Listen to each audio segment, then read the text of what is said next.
Sumainyo ang Panginoon. At sumainyo rin.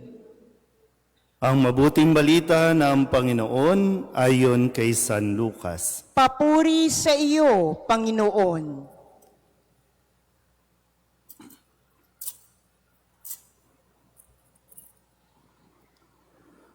Noong panahong iyon, ang Anghel Gabriel ay sinugo ng Diyos sa Nazaret, Galilea, sa isang dalaga na ang pangalay Maria.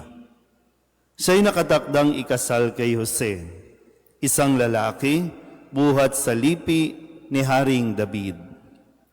Paglapit ng anghel sa kinaroroonan ng dalaga, binati niya ito, "Matuwa ka, ikaw ay kalugod-lugod sa Diyos," wika niya. "Sumasa iyo ang Panginoon." Nagulumihanan si Maria sa gayong pangungusap at inisip niyang mabuti kung ano ang kahulugan niyon. Kaya't sinabi sa kanya ng anghel, "Huwag kang matakot, Maria, sapagkat kinalulugdan ka ng Diyos. Makinig ka, ikaw ay magdilihi at manganganak ng isang lalaki, at siya'y tatawagin mong Jesus. Magiging dakila siya at tatawaging anak ng kataas-taasan. Ibibigay sa kanya ng Panginoong Diyos ang trono ng kanyang amang si David. Maghahari siya sa angkan ni Jacob magpakailanman, at ang kanyang paghahari ay walang hanggan." "Paano mangyayari ito, gayong ako'y dalaga?" tanong ni Maria. Sumagot ang anghel, "Bababa sa iyo ang Espiritu Santo at lililiman ka ng kapangyarihan ng kataas-taasan. Kaya't banal ang ipanganganak at tatawaging anak ng Diyos.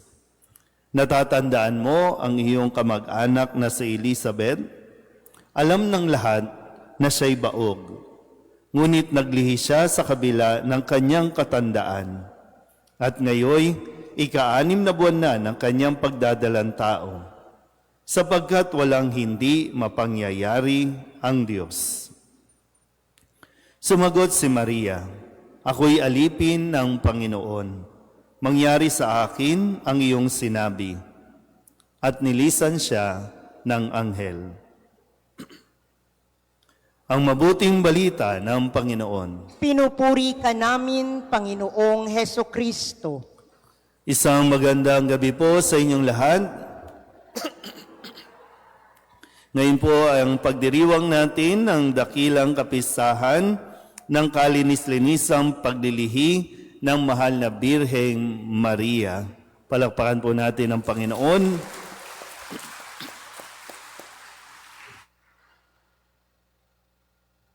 Huwag po tayong malito, ang Immaculate Conception ay hindi naman nabago ang petsa. December 8 pa rin. Pero minove lang natin ang isang araw para magbigay daan para sa liturhiya. Yung liturhiya lang po ang in-adjust natin. Dahil kahapon, December 8, ay pumatak ng linggo at nasa ikalawang linggo tayo ng panahon ng Adbyento. Kaya ngayon, ang liturhiya natin ay para sa dakilang kapistahan ng kalinis-linisang paglilihi sa mahal na Birheng Maria. Si Maria ang ipinaglihi. Malinaw po ba? Bagamat sa Ebanghelyo, si Maria ay narinig natin na kinausap na ng anghel na siya ay magdilihi. Pero sa atin pong pagdiriwang ng dakilang kapistahan ng Immaculada Concepcion, si Maria po ang ipaglilihi ng kanyang ina. Sino ang ina ni Maria? Santa Ana. Sino ang tatay? Sino? Parang iba, hindi na alam ha. Si Joaquin at si Saint Anne. No? At sabi po nila, katulad ng mga kwento no, sa mga tauhan sa Biblia, si Maria ay isa din kaloob ng Diyos sa mag-asawang si Joaquin at si Ana. Dahil nga sa kanila, sa Noong panahong iyon, no, lalo na sa kultura ng mga Hudyo, kapag ang isang mag-asawa, lalo na no, sa isang babae, kapag hindi nagkakaanak, ibig sabihin, sabi, no, may kasalanan itong dalawang ito, kaya pinarurusahan sila ng Diyos. Kaya hindi sila binibigyan ng anak. Kaya ganun na lang ang pagdarasal ng mga mag-asawa na sana mapagkalooban sila ng isang, kahit isa man lang, no, ng anak. Kasi yun yung mag-aalis na mga iniisip ng mga tao na itong dalawang to may kasalanan sa Diyos kaya hindi magkaanak. So si Maria ay isang biyaya sa kanyang mga magulang. Kaya ngayon, na-acknowledge ng simbahan, itinuturo sa atin, si Maria ay tao na ipinanganak sa mundong ito.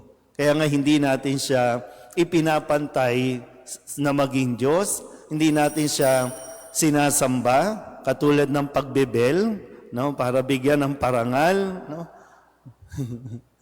Hindi ko alam, sumasang-ayon o tumututol yung bell natin. No? Siyempre, hindi na siya mapakali ngayon. No? Focus.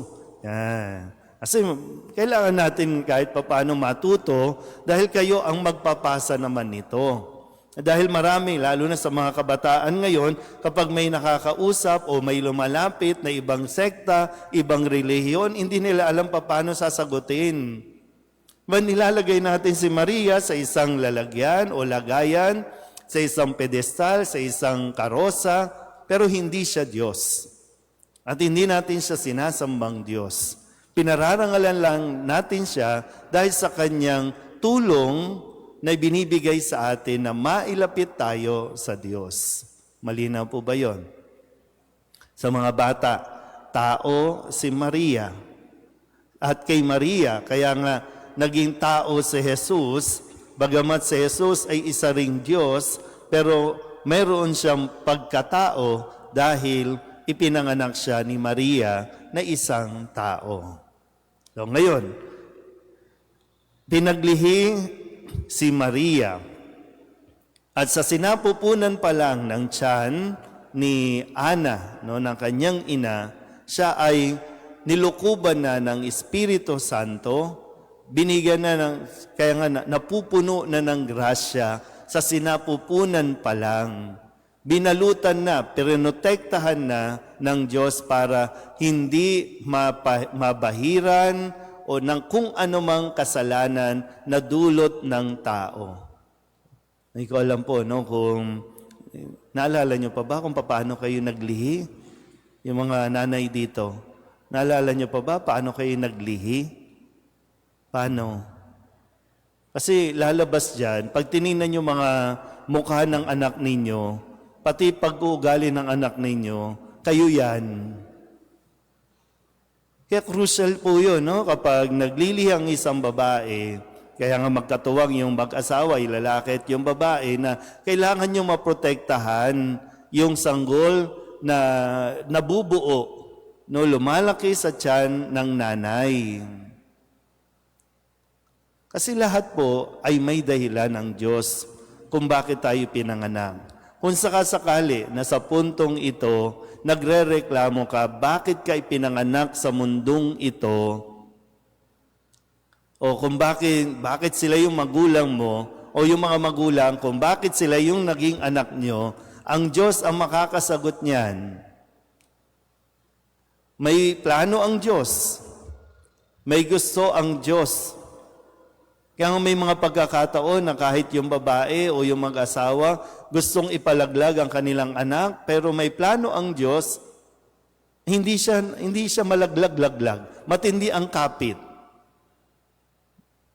Pero matagal, no? Matagal. Kaya nga si Maria ay sabi nga ang kasagutan, ang katuparan ng pangako ng Diyos na siya ang magiging tagapagdala sa pangako ng Diyos na may isisilang na tagapagligtas.